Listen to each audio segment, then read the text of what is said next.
Miyam Gidamakta Nasiki topic Police warns against violent protest. Maruna ngarang si IG Law and Order one Luchinga Kanda press briefing amatawi Maduda Impal East Samsung Impal West ESP Sings Yopi aduga yamna serious concern orisi protest atharakpakanda Satragi Maikay de Boiro aduga top Mairapaibi Natragana Mairapaibi Amasung Mairapaibi da support to Mayam Singi Karisingi Tang Ama Maruna September 1 Masigi mamangtadi protest si yamna paksanna tawwa sing akhoi ubo phangre Manipurda maroina 3rd May 2023 ke matungda masagi tangdu leita da haiba tai hujik dum tangdu leita ba mukti nate khara pharakpa khara wangba khara nemba adugi timing duni tawdabo se handaki September tang amadagi di swaida drone bombing gi kari aduga plus bombs yam la pampham di kapa amnina rocket propel bomb kai so hai ni kari kan da missile Barundi around 7-8 kilometers Chakala Amina Yam Sati Bhai Duga Maduna Yumbak Taba Duga Mishi Minato and Giba drone bomb Tatarakpa Swai the Iho Kankan Kalakpa Duga sentiments say Swai the Luanabaki Soi Matudi Sholiba drone bombing Tor Ibajaga Duga bomb Kapu the Yorubajaga Kaktuna Tabada Topos Kari None and the key Toriba Mong Shiboina Mayam Sing Sigi Pung Sing Si Pathabaga Maktaba Koishauna Pagi area Duni Aduga Naranghan Aquin Uba Maruina Satragi Karigi releasing Adagi Atopa Manababi my being Relidum Chakibadumui Daily Marak state Maruina Handaki curfew Aduga internet Karigi block Tokiba shutdown Tokiba Singse curfew Tam the Lakpa Nasi Pungani Po Ayuki Pumanga de Horokanda Pung Ani Boban Pungani curfew Kumtarupa Ademakata Boom curfew High Singse internet Singari Singse Khongjam Singse yamna violent haidi Ningthoujam karigum kanda nungdang do oradi ngarang utpirakpada koina tajabada ujabada nongina bu kapsalapui kari phimsi la kanda di maroina madubu ngakani protest singsibu masi makhata na chathanba makhata na changjalan giba yadina masidi hongna sane handa kakina te dum uragla ai madudi protest haban tawba hongna sane democratic form of protest over the police na Maduka hen baiti atop to jaga sing the chalake changjan gi had akanda di thingak pa kholak pa singi kari singi thum u phangi tawdabu numit humni mani mang gi lakibu protesting se thingobada nungathom jalakpa nungdang oragana karim kanda nongoi boba live round kari sing kapsalak pa kholak pa gi kari gi report sing silai aduna manu mara kanda police ki magi gi press briefing pang thok pi aduga makha tarak pa khongjang sing tadi yariba makai democratic oiba labida changhan bio the non-violent haitare yamna violent non-violent di violent yawda bhaibani aduga violent form of ngasai protest se masi tawgon haibagi warning ama aduga maroina khangba ngambagi limit am dem leidi lejoini adwai singdo langthokrakani haibagi area ma sulai aduna maswaista kumna khana jaba tanjani lon yengbi punam puchar tan samana impact news ki manu hunda taram nok sari do ngasigi Manung the Yawiriba Gesangdi, a year in the Pambiriba Ningthoujam Dhanakumar Co-ordinator COCOMI students printni yet it and Hamisnico Baruina Ningthoujam Dhanakumar Havenico Dhanakumar Ihana a Taramnoxer in Pig News Studio Aduga Dhanakumagi Oida Lincoln Biribasi Ningthoukongjam Ibungochoubi executive editor Manipur Melne Aduga Tamu Taramnoxeri Aduga Tamu Oida a yet Tanapamini Radhakumar retired IAS ni ay tamu Radhakumar sutaram uksari. Yanan base tentak na round tang lecture ge Dhanakumar maruina student COCOMI student front ki listing makhada musugi karigi musugi chhatra sing aduga chhatra atopa sangthan sing college karigi dum chwaido phangi rajbhan da changalakiba CM bangdo da aduga MU rom da gi makhata rakpada lakhibada COCOMI student front ki listing makhada Musugi Karigi. Swai area aduga kitang akoi Shibo set ki haibigi tangkak to the police na tingakiba nung thomokpa karigum kanda nungdang ukhelagadi live round bo karibo yauri haiba police na hairamina karigumba achumum de choi leramani ko swai si kamaina ubi aduga matung tarakpada tawduna mai karigi warning lakpa police side tagi please take your time han makta da impact tv bu hani letan thakachari kanoni amba COCOMI students front na koi gi haurakanda koi ahanba koi na rally shin gi basi MU dagi hokhiba rally duni hai tare hai adugi mamangda tawkhiba akhoi mairoi sing sigi Raj Bhavan da thomjan khiba kari tawkhiba mayam mairoi sing protest tawkhiba mayam si da singna har kanda COCOMI students front ki lising makha da tawkhiba di natte okay satra gi oresu COCOMI student front ki makha da natte yes adu only musu MU de horkiba du khakta ne adu khat adu dagi hokdok charak pani aduga adudagi hokdok kan akhoi mathang lepan leitana hai tare akhoi district leiriba college school singi mairoi singna hariba akhoi gi democratic form of agitation hai batare ko akhoi slogan lauraga akhoi even effigy mai dharga akhoi gi apamba akhoi gi demand sing thambagi madugi agitation makhandu leptana sanction jarak pani aduga sai gi Raj Bhavan gi doma tongana haida even akhoi gi bazar manung da tawkhiba sima tongana thamakan ko COCOMI students pranna hobudai changchalakhiba akhoi gi MU dagi hokhiba akhoi gi MU gi mairoi singa adigi tongan ba college singi school singi mairoi singa punna akhoi changchalakhiba khongjang dugi madugi saruk ama oina akhoi na rally matek ama akhoi gi chachabani haidare yamna democratic oina adusu akhoi gi violent yaudabhi rally chachabani tawutabo akhoi na rally si kawa police phawa akhoi gi chatlaba matungda akhoi si amuk hallaga akhoi haidi agitation ji hogdokpani hogdokpudu image ama mayam da piram makanda akhoi adagi hallaga akhoi gi panthungmam yaurakanda akhoi gi slogan laurga rally si akhoi gi protest si yamna chinglemna loisangedaba protest amani haitare akhoi gi na tawjaba plan da tawutabu unfortunately akhoi na thajarudaba mong da haiba tare ko adu mayamna stum haibiba adagi hojita su yamna su haibi ki bai tare akhoi na students ki rally ma sinba matamda madugi marakta akhoi thoningdaba thodok atamna thonba thotlagi khanbagi mong manba haiba tare ko tongan ba mong da akhoi gi tongan ba akhoi mairoi nattaba miyoi yausalakpa manba sum akhoi na marakta thengnajare hai ko thengnarapudun maram markanda police ka akhoi ga yam kanna confront tawnaraga kawa police mamangi sida akhoi lainaringai matam sida akhoi kawa gi leiba adai surrounding area da leiba akhoi gi hallaman sing adu even maira pai bi ima sing thopira kanda bawda akhoi wari watai sanara kanda hainariba akhoi na yanakhibudu matungina akhoi gi khongthang si akhoi khongpam si hanbagi posi yanaraga ima event mayam na bawda ima maira pai mayam na bawda convince tawbut hai tare akhoi gi mairoi sing adu laiba mayam du da tawbudu adugi kanna yetnaba muknabadu na maram warakanda akhoi gi mairoi sing na su ko sanction gani haiba aduga police su chat payaro heba adugi kan muknabadu dagi akhoi thonin da thodok akhoi gi even police ki mai kai dagi akhoi hariba kanu du ST ka protest tu thugai rak na ba haiba tare tear gas ka pa horok pane madu dagi akhoi gi mairoi sing di mairoi gi oina lairiba akhoi gi tongan ba akhoi school college dagi laiba even university dagi thoklaiba mairoi sing di akhoi hariba akhoi na pami ba mong du yauramaga hanlaga tawgata ba mong du da ngasai gi mob oina tholakpagi potu da khoi je hallaga mairoi jing di matam du dagi adudagi dum kainare haitare khoi pulap halle adugi MU da amuk thunga ganda khoi magi hanbam satpham da loina hannare haitare madugi matungda akhoi na yam nungai tri ji kaino har kanda mairoi gi rally ma chalame mairoi jing gi oiba protest am torame even akhoi na lead torga tawjarame adugi matungda hariba ngasai gi thoning da thodok thokhiba mafam sida leptana dum numit tabu bawse adum nakan ani haiba tare karamba group tawrino haiba dum chap chaba ikhoju haiba ngamdre adu tasingna nakan ani police ki nakan nama aduga koi praja singi miyam gi nakan ani gi mukna base dum leira kanda madudagi problem se thokpa hora kanda ngasai gi ngarang phawda thoning da thodok sim tholak pa haiba tare tidai sida mairoi ma oina khoi da su nungai da phawje aduga khoina appeal tawjaning base miyam da haiba tare mairoi gi tawjaba yamna democratic oiba rally natraga protest di hairiba khoi gi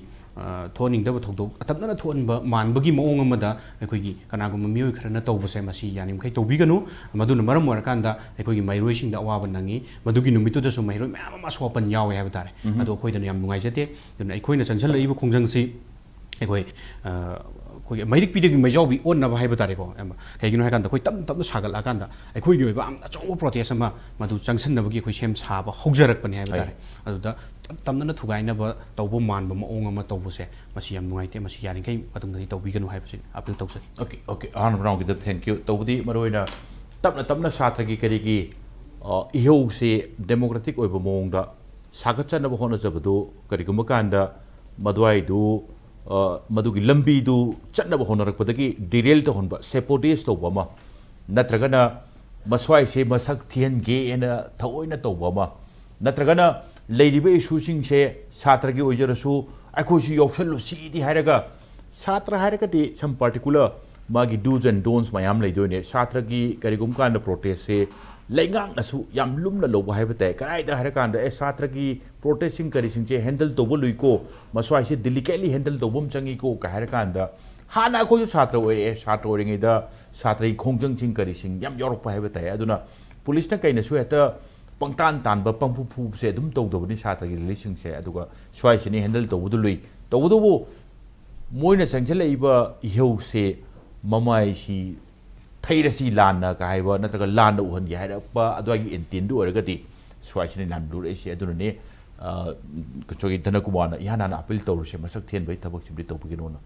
तमोना थकुमा मरोइना DC भौ पाइबिमनिगो दाव मरोइना अदुगा district की माई की law and order की फिल्म फलक्त्रगदी करिम कान इवन कर्फ्यू की करी फिल्म लाकपा देन प्रोटेस्ट सट के हरगसु डीसी की करी की परमिट अमा हाना मांगो लोबोई करी फिल्म लाकपा डेली बु चलदे तामो मदवाइदु साथी केरा साथी रोइरा पुलिसिंग करिसिंग हे होरपदे ngakpa senba मिसिंग याम द खरा मखै दुम ngakpa दुगा लंबी सिंग करिसिंग परमिट पीरी बदु मतुंगना रूट टू हैंड ओखबे यादे का हाईवे करी याम इन चपसिंग करिसिंग उरे स्वाइ कांदा मणिपुर की इशू मरोइना सेप्टेम्बर 1 दगी करी की protesting किदा some form of violence की करी की प्रोटेस्ट उबा पंगकपा दुगा पुलिस की माइके दी वार्निंग तोरपा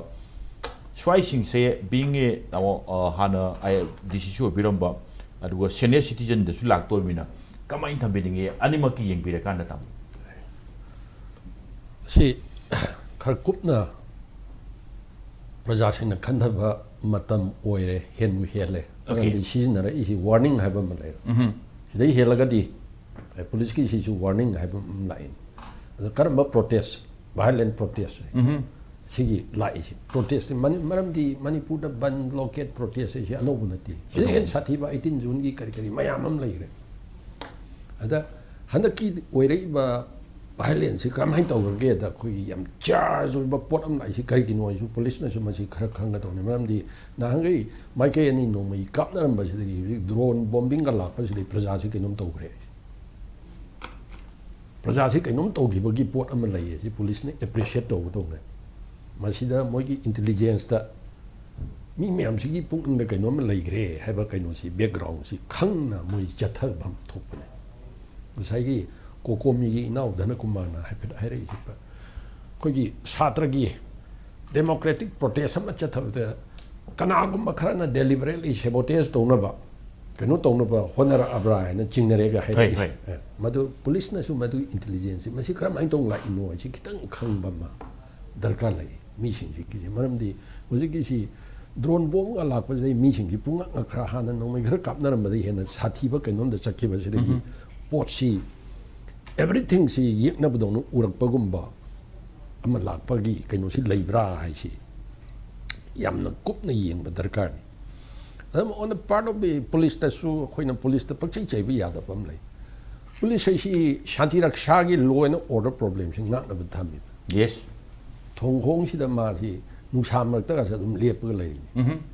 कनागुम मजिस्ट्रेट अमना सी मी पुनबे यादे ऑर्डर थोल खरने मासी मदु एनफोर्स तौनबने मा लैसि नुसा मरक्ता कैदा लेपे ओफुन मरक्ता कैदा लैब कैनोस until he is relieved मदरंग मसागी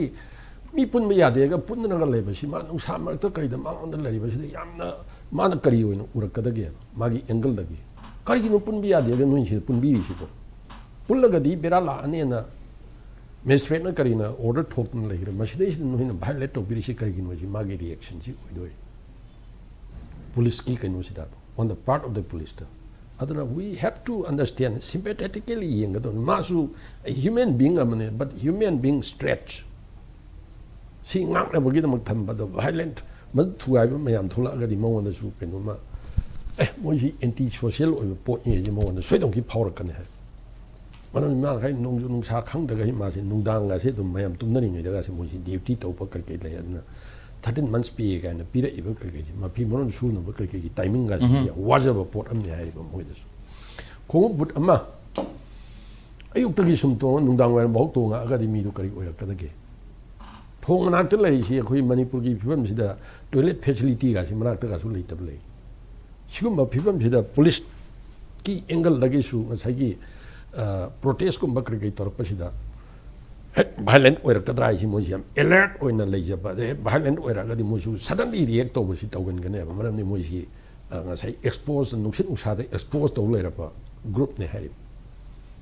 ใช่กี่นู่นสิจุ่มนั่งหักต้องพัดลงทุรกปะกี่นู่นสินัดที่นั่งใช้กี่คุยมีสิ่งสิดานักกี่ atmosphere สิดากี่นู่นคุยสิดาตัวนี้สิ drone bomb พอละนะมีสิ่งที่ปุ๊บนั่งกันน้ำเลยอย่างงี้สิดาใช้กี่ protest สิसाथी बा जुन अपराइजिंग की करके लेकर हंदा किसना यामना साथी बा मोंग अमदा थोइ सि करिगि नोइ सि अखोइ उन्ने यंग पता बनि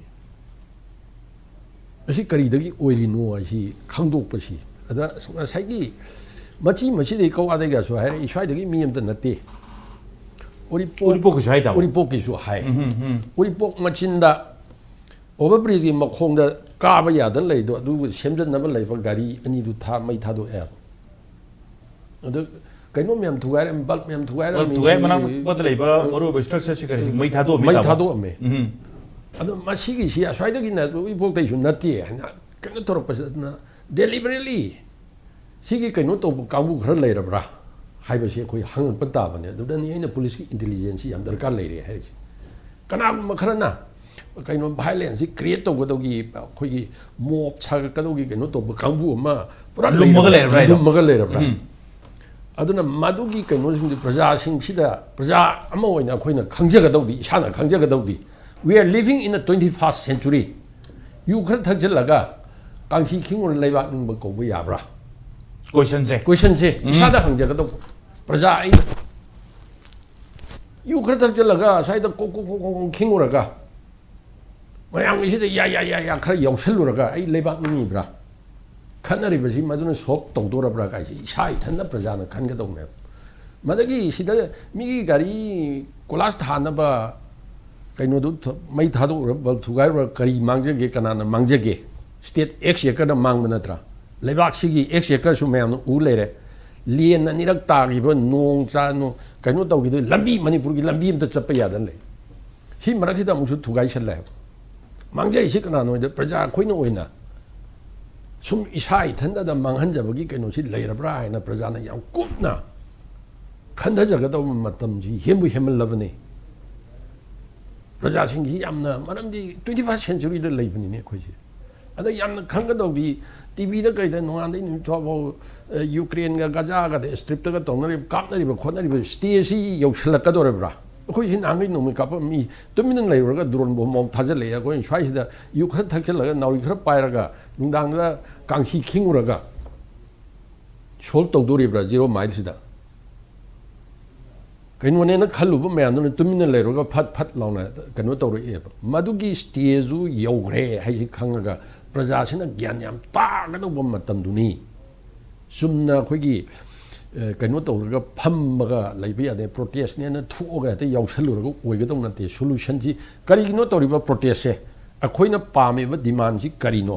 मेमोरेंडम कदाइनो कदाइद पिरुबनो मसी पिरुरगा सी भावगी मंग पाखुम फंगदरगदे अखोइ सी एक्शन सी लौखदकनी हरगा चथनगदौ पोट हेबदे याम डेमोक्रेटिक ओइबा पोट सिदा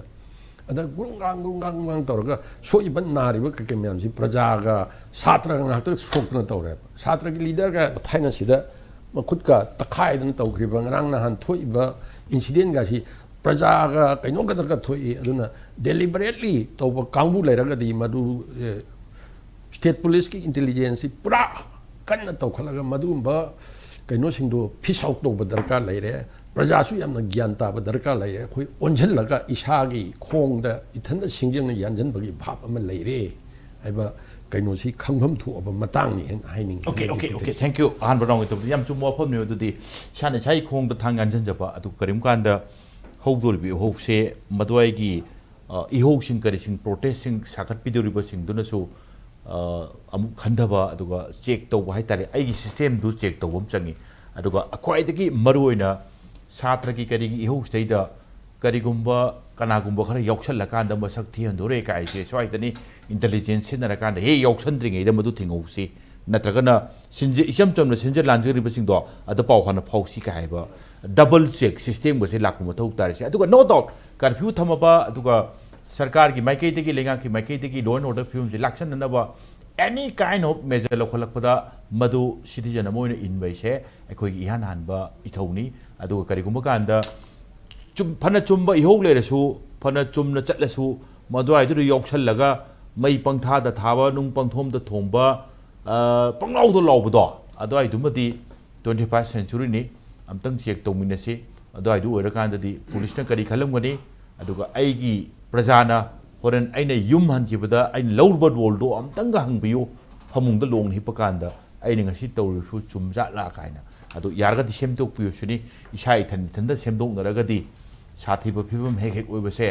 ओइरक्तबसुए हन्धन रखसुए तामो चोगि कमाइन थमिरिं को जना ngरoi तामो हुजिंगांग रिसिंग दोन तंग तंबिरो बरोने सात्रगी चमचमना चुमना चचबदु हेते यौसलकपै करिगी एरिया सिंग उरिपो मसांगनि तामो लरिसेसु नान उरिपो की हेक ओवरब्रिज गी दुदा सेंगदोर ए क्लब की करिगी माइके दिगी हौरि सिंग दो स्वाइगी एरिया दे अमत नते लाई मसंग मो यमते खंगदे स्ट्रीट लैंप पंक्तु तुगाय खमंबा गाड़ी मई थादोमी अदगी टेलीफोन की गाड़ी की लेजबा बुट खरा लेबा माय माय चेक तौनब लोयong मई थाने खु नोंगाला चले तामो नमेबा याम नुंगाइते बे सम नारखला सेम हैपेंस इन कवा गिसु क्लब न कइना सात्र की गाड़ी की हौजबदुदी गसाइन लोयरे नुंगांग गैदे तौरिसिं किदि मसक पोते खंगदे काइदे लाखनो खंगदे कमाइ sir इहान Hana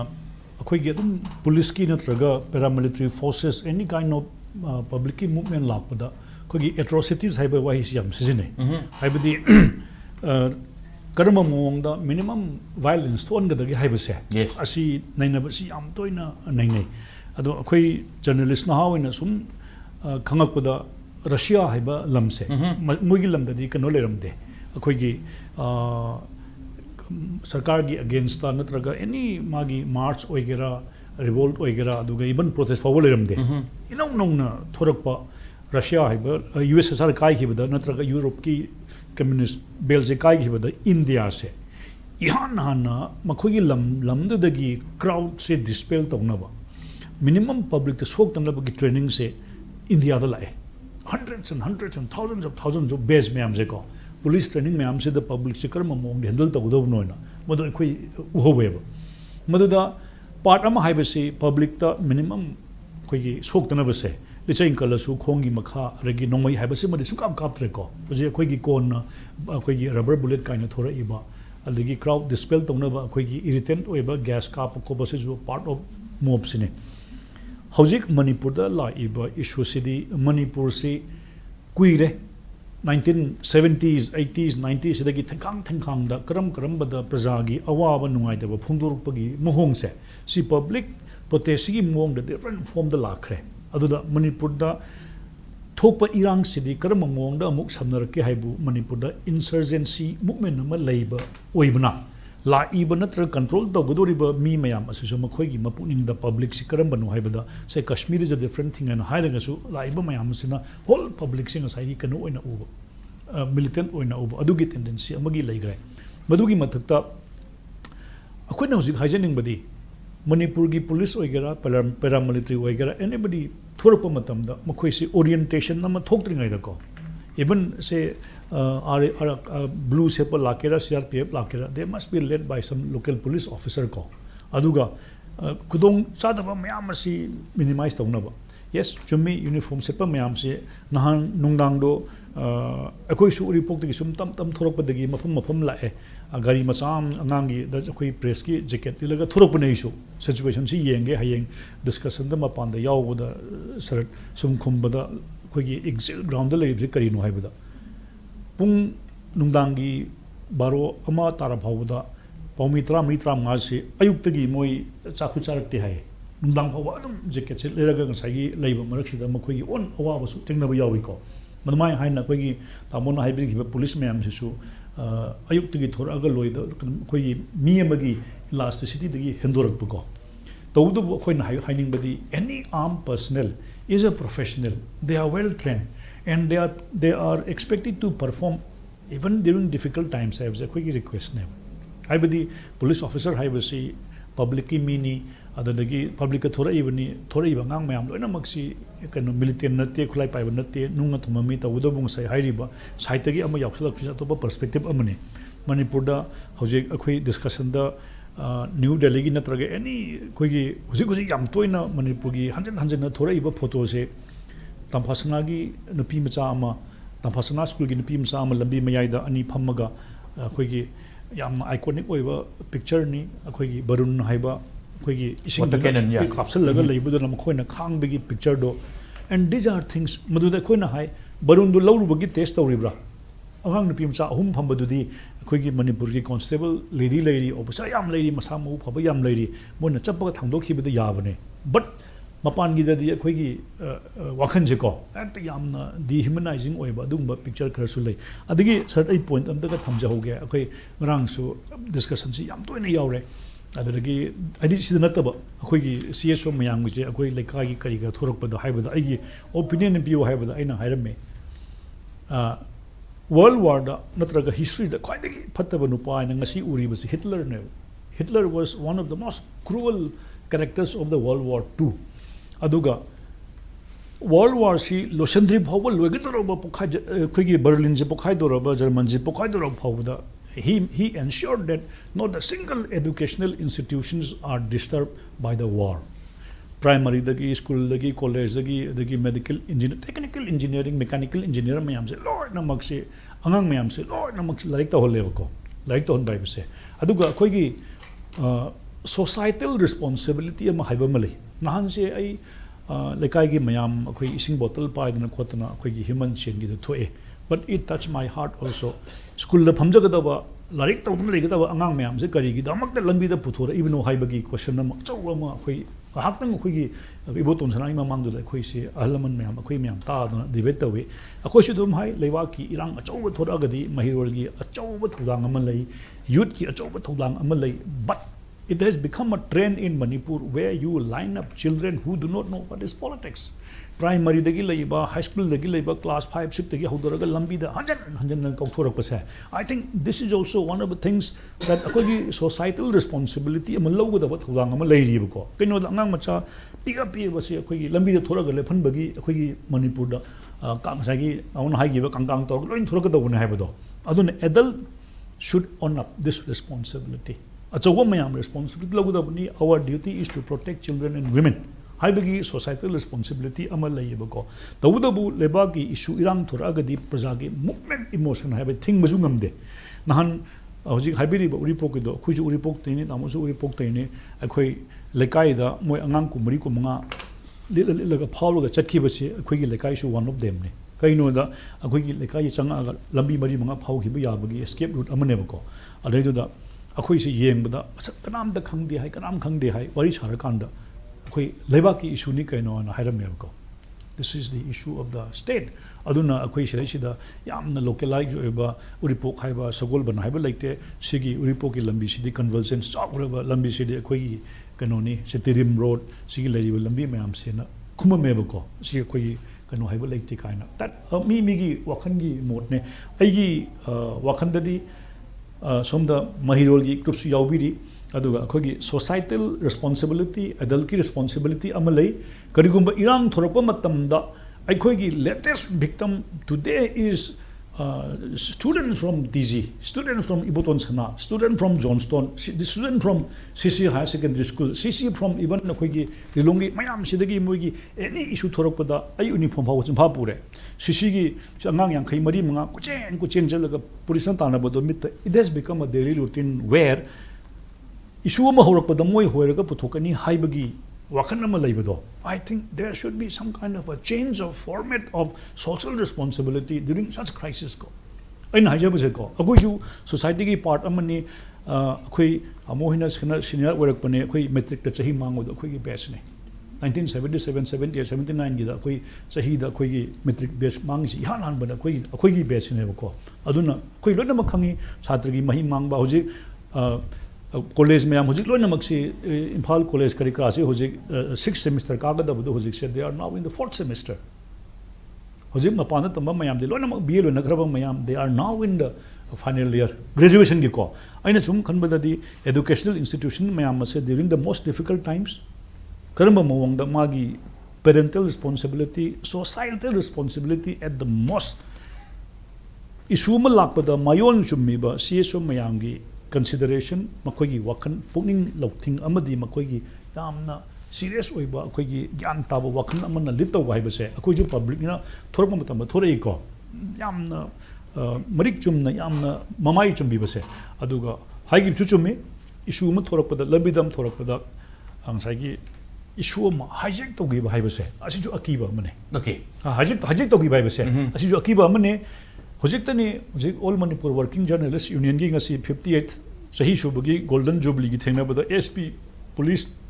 khangna ba mayam loina mag lae hek chang bada giata tamo nung na thomak padi nungai akhoi ngak pasu chok pasu ko nung check nauri bhawba to some extent tabudabu life la uya ba bullet thora gadi adi there is something na high ko pori haktang minute nga khatang lepadu da nung na thara bhaw ama tha langna ba khona ba ama thungna ba ba historical oiba nung langna ba stone pelting catapult nauri kapak pai ba se makoi num police soye tabudabu hujik si mipai ri se how would the police of this state force would react live bullet kapak gadi haina very young police officer na adumaina hairak pase yam serious over question ne borom dali yam serious question ne meduti kari gumo phom kap na dore ka hairaba counter insurgency gi tabak ta chu Manipur police sing commando sing acho role lorom bane aduga maruin adoi du kap na dore na janghel lagadi kap na bum thokpa kap na bagi thokpa adoi gi sem sabaduma aduga swaida public ki kari gi rally student ki kari gi protest lakto haira kanda yam thajadana bullet to kap thoraga swaida thawai pho wang ba ya bi film la ga de adwai gi sindu adwai gi lady ba film do handle to bu yam lu ne